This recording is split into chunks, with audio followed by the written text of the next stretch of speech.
Hey guys, today I'm going to teach you how to Delete a human being. It's actually pretty simple. Alright, so you're just going to go ahead and hit delete.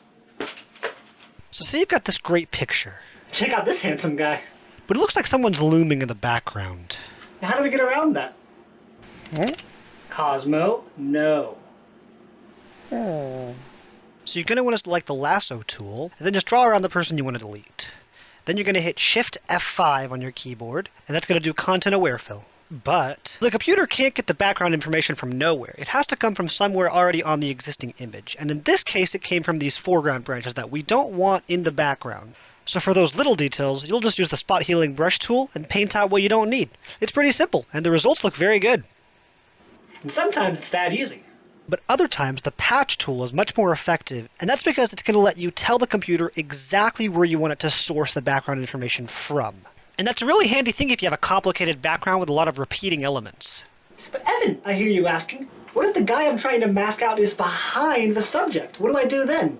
So in this particular image, you can see that my arm is actually blocking the person who we're trying to delete. If we use the same method as before, it's going to delete my entire arm too. So how do we separate them?